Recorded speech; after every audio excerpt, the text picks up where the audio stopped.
Good evening and welcome to India Tonight. I'm Vikram Oza. It is the 4th of February 2025, and as ever on tonight's edition of India Tonight, we explore the latest global domestic developments shaping our markets and our corporate landscape.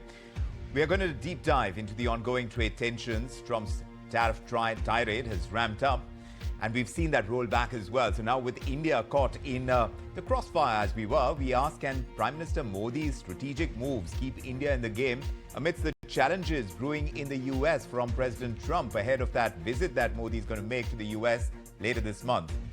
Also, a major development on the Indian stock market front. SEBI is taking steps to rein in algorithmic trading. What does it mean for investors and market stability? We're going to get you the full picture on that. Also, Titan's latest earnings report. We're asking what's behind the slowdown in one of India's most iconic brands, because even though the jewelry business is doing well, profits are dipping. So we'll break down the key stories of the day. We'll get you expert opinions, key market insights, and also in-depth corporate analysis. Here are the headlines we're tracking on India Tonight. A US military plane on the way to India carrying illegal immigrants from the US.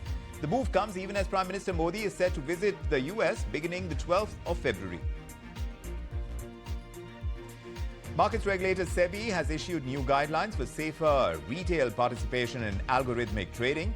Exchanges are to supervise algo trades with SOPs and kill switch mechanisms. In the Indian markets, we've seen the Nifty snap that two-session-long losing streak, and today we've hit a four-week high. Also, we're ending above 23,700. The broader markets have closed in the green. Consumption and FMCG, the only sectors to close in the red today. Festive season fails to lift Asian Paints. Profits have slipped 23% at 1,110 crore rupees, but pretty much in line with expectations this time. Meanwhile, Titan's profits of 990 crore rupees means that it is down 5% year-on-year, and this despite the festive season boom. Eyewear segment has seen some strong growth though. Meanwhile, Trend sees selling pressure in trade after Reliance Retail brings back shine in India. ET now has learned that Reliance Retail is planning to enter the Ayurveda beauty segment through a new private label under its beauty platform.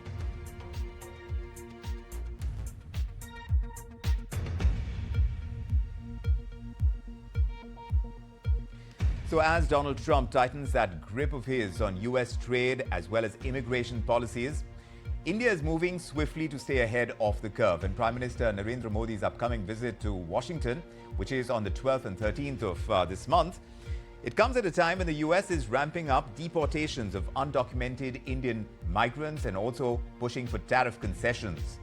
So with the first flight of illegal immigrants heading to India, New Delhi is already slashing duties on key American exports like the Harley-Davidson motorcycles. It's clear that the stakes are pretty high when you talk about trade between the US and India. But the big question, can India deftly navigate Trump's unpredictable policy swings, securing its own economic and strategic interests, and avoid participating in what could be a trade war? And how does India play this strategically rather than just do damage control, as in be reactive? And very importantly, what's the next move in this high-stakes game, and who is going to make that next move? My colleague Sumita is joining us from our Delhi studios with more on what can be expected of Prime Minister Modi's visit to the US and also the latest deportations being carried out under the Trump administration. Sumita, do put that in context for us up front. Yes, in fact, the Prime Minister is all set to hold talks with the US President Donald Trump. He's likely to visit the United States on the 12th of February, is what sources suggest. In fact, this could happen after he concludes his AI summit in France, which is happening on the 10th and 11th of Feb, which is where he's taking part. Now, these talks between the two sides could include a whole range of issues, including trade and defense. Remember, this would be the Prime Minister's first bilateral visit to the United States after Trump assumed office as president for the second term on January 20th after his stunning electoral victory in November. In fact, when asked about the visit, MEA last week stated that the two sides are working for an early visit of the Prime Minister to the United States. In fact, there could be bilaterals which could happen on key issues, given that US-India partnership extends in defense and critical and emerging technologies, in trade, in space, civil and nuclear energy, and of course in semiconductor space as well, along with with AI is developing fast in not just India but also in the United States as well. There's global news around AI development, so that could also figure in talks. And remember, Prime Minister Modi had a phone conversation with Trump just a few days back, wherein the Prime Minister tweeted, and I quote, "We are committed to a mutually beneficial and trusted partnership. We will work together for the welfare of our people towards global peace, prosperity, and security."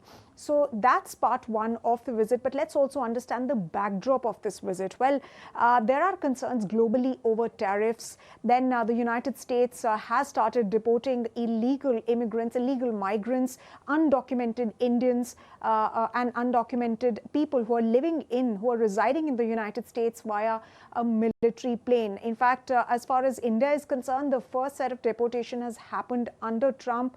It happened today, and undocumented Indians living in the United States is something that came up as part of the conversation between Dr. S. Jaishankar, the External Affairs Minister, when he visited the United States for Donald Trump's inauguration ceremony. He had that conversation with Secretary Marco Rubio. And India has expressed its willingness to facilitate the return of undocumented Indians. In fact, the MEA also stated last week that India is engaged with US to deter illegal migration while also creating more avenues for legal migration from India to the United States. You're absolutely right. Whether it's about the trade relations or whether it's about the entire tricky issue of migration, and among the bold promises that were made by President Trump, he seems to be in a hurry to deliver all of that to the American people who have voted for him. But to discuss this high-stakes trade relation between the US and India, let's connect with Ajay Dua, the former Secretary of the Commerce Ministry of India, and former Ambassador Ashok Sajanhar is also with us. Gentlemen, thank you for making the time and joining us on India Tonight here on ET Now. Mr. Dua, how do you assess India's decision to proactively cut these tariffs on select US imports in the recent union budget? Because it seems like a smart preemptive move. Do you see it like that, or do you think it's a sign of pressure that's building up by the US and the kind of rhetoric that's coming out from President Trump? I think it's a mixture of both. I say that because Indian duties on several items, particularly those on which we have the Made in India campaign mission based, we had increased the tariffs, the import duties, after once upon a time, say 10 years ago, having almost come to the ASEAN levels. So reducing them and to build the exports, bilateral trade was required, and we've been suffering in terms of boosting our merchandise exports, as we all know, for quite some time. So to that extent, rationalizing the imports, the import duties was required. At the same time, I would say that the new president had already named India during his election campaign more than once as a country upon which he is going to be taking certain countervailing action, which was levying higher tariffs, Yes. because he too felt that the US imports there were subjected to much higher tariff Correct. than elsewhere. And he's acted upon his promises, though he might have put a pause to what's happening with the trade with Yes. Mexico, Canada, and China. Later this evening, he's talking to the president. But Mr. Dua, would you say because India enjoys this significant trade surplus with the US, that makes us vulnerable? Is that something that's playing out against Trump's trade policies? Do you think, because like we said, sometimes Trump could be sound and fury as well, and that's perhaps how he functions. We've seen how that worked in the case of Canada and Mexico, where there has been a rollback. How do you think it works in India's case, considering our trade surplus with the US? Vikram, I think India does need to worry about that. It's one of those few countries with which, a few large countries with which we have an export surplus, and the surplus has been there consistently for last few years, and is ranging around $40 billion annually, which is substantial. And the US has been a major source of import for 80% of our IT exports globally. The US imports from us a lot of diamonds and jewelry, as also it imports from us agriculture items, particularly processed rice. Indeed. So these are, and of the total share of our exports, about 10% do go to the United States, and that I would think, or a little more, when I say Yes, total import, it is, I was including services also, but if indeed. services were to be So, excluded, all then in it all, it would be seems like this is a between very 50. important trade relation that India needs to keep going. Ambassador Sajjan Har, in your opinion, how can India leverage its status in the kind of negotiations that would take place and will take place between President Trump and Prime Minister Modi when it comes to tough talk? Because though President Trump has spoken about Prime Minister Modi in very warm terms as a good friendship, but he says that he's a strong or a tough negotiator. How do you think India needs to leverage its strengths? Yeah, thank you very much, Vikram. Let me start with this, what you said. This is, a very important relationship, a very significant relationship. And not only in trade. In trade, of course, the United States is our biggest trading partner, $190 billion, both in goods and services. But in addition to that, it's also a very important strategic partner. I would say the United States is possibly the most consequential partner, and this is the most consequential relationship for us across the board, whether it is defense, it is technology, it is trade, it is geopolitics in terms of, when we have China on our borders for 3,488 kilometers of undemarcated border.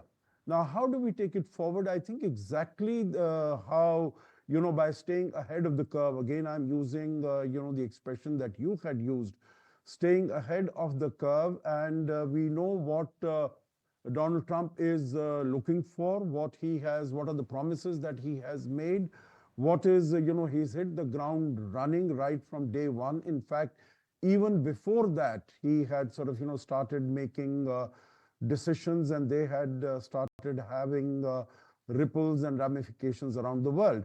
So whether it is in the area of illegal migrants, and we have said that very categorically, that even in the past, we have been accepting and we'll be happy to take once they That's are exactly what the foreign minister has conclusion. said. That's exactly Yes, what the foreign minister has said, Ambassador. And yes. since I started talking about, preemptive measures just ahead of the Prime Minister's visit to the US, how important was it for India to say this? And now, of course, the US has started deporting undocumented Indian migrants, like my colleague was saying. The first flight en route. Is India's acceptance of these deportees a pragmatic move, according to you, to maintain goodwill? Or do you think there are risks involved in that kind of approach? No risk involved in my thinking. No risk involved because, and frankly, Vikram, this is not the first time that we are doing it. We have been accepting illegal migrants in the past also. Meaning, in the past, they will never come back with so much of fanfare and so much of, news reporting and so much of focus. They would not come back on a military plane. They would come back on a civilian chartered flight. But, these deportations have been taking place in the past also. So it's number one, it's nothing new. It's, what has been happening earlier also. But I think the But will, fact that India has responded positively, yes. and, as Mr. Trump also said, But Mr. Modi Ambassador, will do the right allow thing. me to interject. Do you think the Yes, numbers please. will go up of the migrants or illegal migrants who would be sent back or deported? Yeah, the numbers that are being mentioned at this moment, Vikram, are about 18,000. Yes, I think that is speculative because, they should not, that's why I said they have to be identified yes, that they are Indian citizens. It's sure. not, that they look in like Indians because, all South Asians look Yes, alike and yes, similar. yes, So, their identity proofs have to indeed. be fully investigated. And after that, I think that is going to take some time, and Right. then they can start coming in. Yes. Raymond Vickery is also joining us. He is the former U.S. Assistant Secretary for Commerce and Trade Development. Mr. Vickery, a warm welcome to you too. In your opinion, just ahead of the Prime Minister Modi's visit to the U.S., that's going to happen, like my colleague was saying, 12th and 13th of February. Do tell us, what is at stake over here? Because Trump has a certain style of doing business with the world. With India, he has close ties. He talks about a friendship, but he talks about the high tariffs that India applies to U.S. goods. How much of that is going to come to play, and how do you think India is going to position itself to do business with the U.S. in the future? Well, thanks very much for having me. I think you've hit the nail right on the head. The major issue is going to be tariffs, and we've seen on the campaign trail that Trump has said that India is an abuser of tariffs. He's attacked BRICS in terms of levying 100% tariff if BRICS should go forward with a payment program outside the US dollar. So tariffs is going to get, but we also see from the Mexican and the Canadian experience that he doesn't really intend to impose tariffs. So what he wants to do is to use tariffs as leverage for something else. And what's the something else? Well, the first something else, as you pointed out, is immigration. In that regard, India has positioned itself well. It's taking back illegal immigrants. There may be a real tension between Indian Americans and Yes. Yes, go ahead, Mr. Vickery. Oh, it seems like we've just lost connection with him, but he is talking about the importance of India's preemptive moves, if we can call them that. Mr. Vickery, you were trying to explain to us the importance of India's preemptive moves to be able to get in the good books, so to speak, of the US. Was that really something important that would kind of put Mr. Trump at ease ahead of the discussions with Mr. Modi? Well, I think certainly what Trump wants out of this is to show domestically that he has achieved some sort of victory. And the victory is first in terms of immigration, even though it may not be all that important. And India is also, as you point out, on Harley Davidson motorcycles, probably almonds, a few other things like that, going to show that it has decreased tariffs. And so he's going to chalk that up as a victory. Yes. Now, the real question will become what happens in terms of the balance of trade and whether that deficit, which is in favor of India, will be cut into. In that regard, I think that he's going to push exports of oil and gas to India, which may interfere with what India is doing with Russia at this point. I think that India will raise civil nuclear again. That has never been really, that agreement has never been completely fulfilled, and yes, there was in the budget some reference to liability. So he's gonna concentrate on that. And so long as India can show that it will make some steps in that direction, he's going to chalk it up as a domestic victory. Yes. Forward, but it's yes, not necessarily a good way to do business. Ambassador Sajjan, how do you agree with what Mr. Vickery is saying over here? Because it's going to be a push and pull. As far as agreements go, an important piece could be a free trade agreement. Do you think there is any closer possibility of that getting struck? You know, at the end of Trump 1.0, there was talk of a mini trade deal. You yes, might remember, you know, I think it was Bob Lighthizer who was the USTR at that time, and he was having negotiations with his counterpart. But that, you know, didn't come to fruition because Trump went away and COVID-19 also struck around the same time in 2020. Maybe some of that could be taken forward. You see, I think in any case, India is, as Mr. Vickery was saying, India is a large importer of fossil fuels, oil and gas, you know. 85% more than that of our imports are coming from, of our requirements are coming from imports. So, whether we buy from Russia or we buy from the United States, you would remember last time also we had very significantly enhanced our imports of oil and LNG from the United States. Also, we had increased our imports of aircrafts from the United States last time.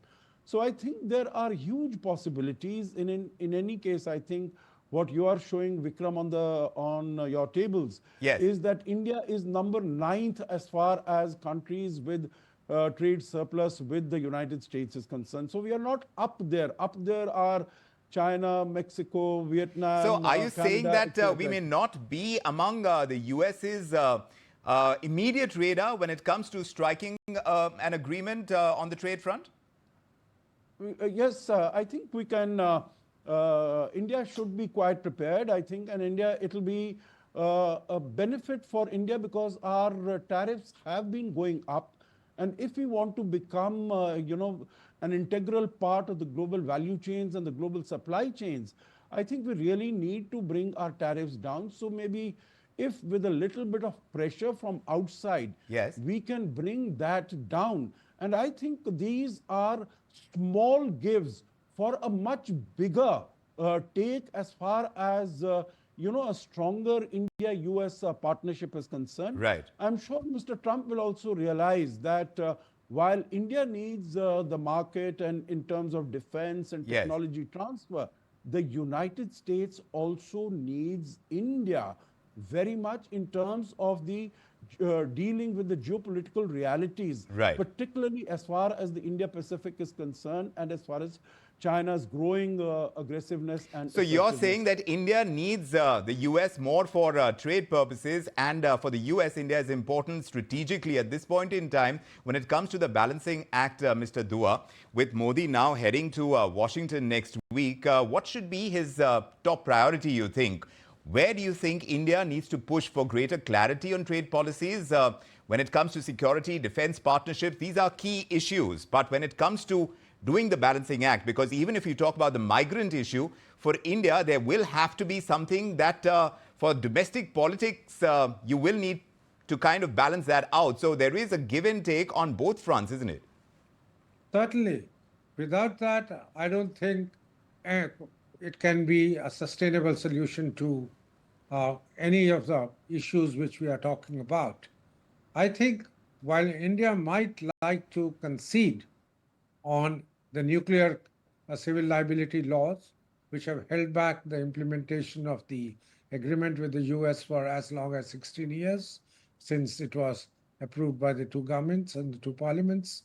Also, India might like to have greater technology access to defense equipment, which we badly need, and we continue to be the world's largest importer of defense Yes. equipment, despite whatever local effort we've been making, and Correct. also getting a small share of the global market in terms of our exports. Yes. So I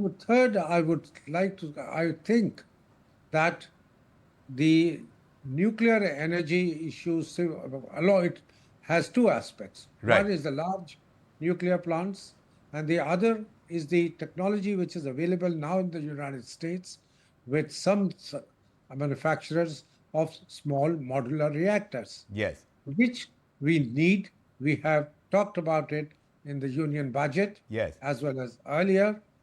Once we promised the United States that we would amend our Atomic Energy Act, because Yes. it requires the amendment to the basic laws of basic Indian law, Yes. plus the law on civil liability, there would be a degree of assurance Yes. in the United States. But yes, while that point is well taken, Mr. Dua, I want to take this across to Mr. Vikri. At this point in time, India is in the midst of trying to create its own self-sufficiency. Even when it comes to artificial intelligence, AI, we are trying to create an ecosystem of our own. So there is less reliance. But of course, we need that bit of transfer of technology to take place. And there are restrictions being imposed over there. When India tries to push for its own currency as a trade mechanism, it's not something that Trump would like to hear. So on many counts, it seems like there is going to be a push and pull. Where do you think the balance will be drawn here? Because these are very important economies to the world, isn't it? Well, absolutely. There will be push and pull. I would note that on the question of the entities list and restrictions on sending technology to India, the Biden administration had made, with the visit of Jake Sullivan in the closing days, progress in that regard, just unilaterally removing certain companies from the entities list. And so that is being done. But listen, Trump is a businessman. He's happy to provide technology and so forth if India will pay for it. And if India will step up and buy things, that's one way that he thinks that payment is being made. He has a very mercantilist view. What are you asking? Why are you asking to take a That middle-class is flight right the now? way he will operate. Meanwhile, Ambassador Sajjan, beyond the US, in case we are not able to strike a good deal, should India, Ambassador Sajjan, hedge its bets by aggressively diversifying our partnerships to avoid any kind of over-reliance that New Delhi might have on Washington? Because unpredictability is not something that policies need at this point in time, while India is trying to create a much larger economy for itself. Vikram, in my view, I think even if we are able to strike a very good deal with the United States, and I am reasonably sanguine that we'll be able to do it, we should continue to diversify our export markets. And in the budget also, it has been made out very clearly that we need to diversify because, having concentration in any case, in any one particular destination or market is not a very smart thing to do. And as our capabilities, economic capabilities and capacities and manufacturing is growing, I think we should definitely be looking at more markets. We've signed, this deal with free trade deal with Australia, with the UAE, I2U2. We are having discussions with the United Kingdom, discussions with the European Union, and I think others, and of course with the ASEAN also. We are negotiating, renegotiating our free trade agreements that we have with them. Right. So definitely Africa, because that is also an emerging market. Right. Definitely we need to... But do you see a scenario, Ambassador, of any kind of retaliatory tariffs being imposed by India in case there is that scenario where the US goes ahead just to prove a point or perhaps even to retract later? But if it does, how does India have to react, according to you? I would like to go back to our experience during Trump 1.0. We had, tariffs on aluminium, on steel. We had removal of our generalized system of preferences. We kept on threatening Mr. Trump with penalty tariffs, and we did impose it on them. Yes. But I think that is not the preferred way of that we would like to go. And as Mr. Vikri again said, meaning he is a businessman. He is looking for a trade deal. He's looking for better market access.